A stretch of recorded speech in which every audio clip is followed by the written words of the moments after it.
Okay, so here's a little joke to get us started on exponent rules. So let's take a look at that for a minute.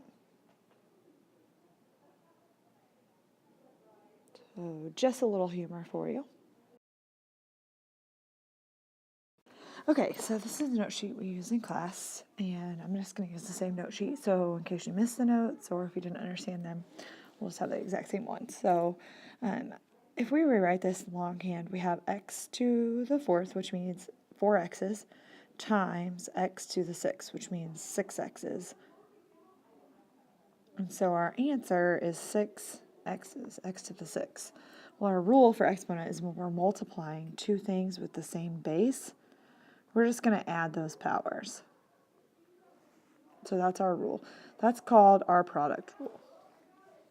Okay, so on example 2, x squared raised to the fourth power means we do x squared times x squared times x squared times x squared. And from rule number 1, we know that when we're multiplying things to the same base, we just add up our powers. So we have 2, 4, 6, 8 x's. So that's our answer.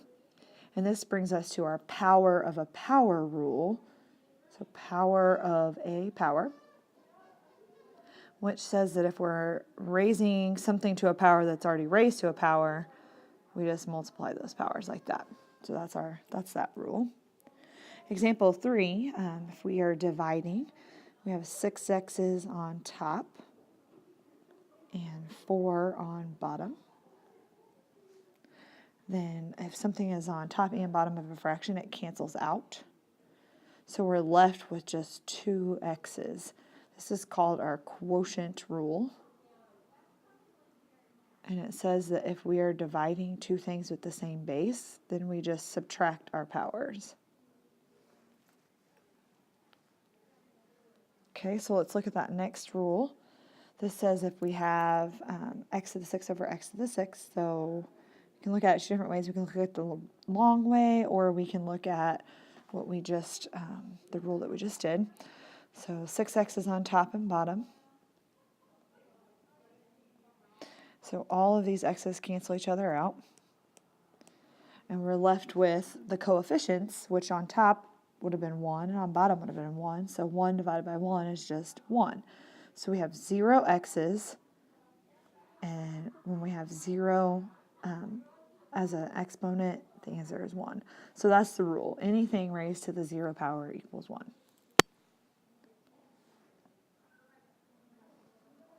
Okay, so let's look at this next one. We have 4 x's on top and 6 x's on bottom. And we cancel out the ones that are in common. So we just have 1 over x squared left. Now if we look at the rule from the division side of it, when we are dividing, we subtract our powers. This would be a power of -2. So that is the rule that we're looking at. Negative powers, 1 over x squared is the same as x to the -2. And the rule is that anytime we're talking about negative powers, if you switch it into the denominator, that power becomes positive. And it's the same for the reverse. If it's in the numerator and it's positive and you move it to the denominator, it becomes negative. Switching floors, as I like to call them, switches the sign of the power. It doesn't change anything else but the sign. And then this last one that we see, if we have x times y cubed squared, that means x times y cubed times x times y cubed. And so here we're just going to multiply the things with the same base. So this x and x, they have powers of 1. So we add those powers, we get x squared.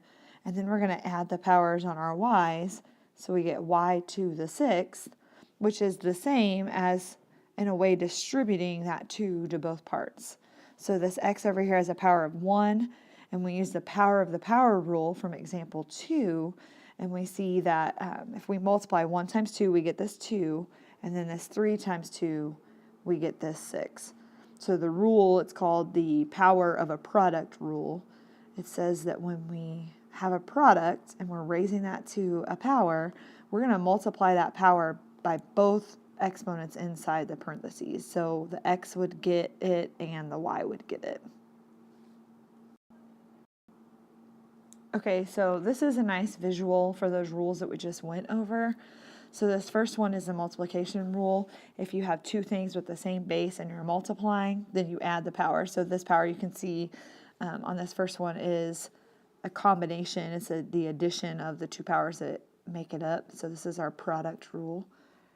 And then on the second one, we see that we start with the red and yellow, and then we divide by the red. So we subtract the red, and we just end up with yellow. That's called our quotient rule. And then on the third one, we have a power of a power, and we multiply those powers, and so they showed that by combining them, making them orange. I thought that was a good representation. And then on this fourth one, we have a power of a product, so you can see that just both parts of that get that power. And then on the last one, we didn't see this one on the last page, but it's the exact same thing. If you have a quotient, then the power goes to both of those.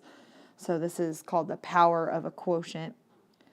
You don't want to just distribute that power unless in the parentheses is a quotient or a product. That's one mistake that I see a lot of students make.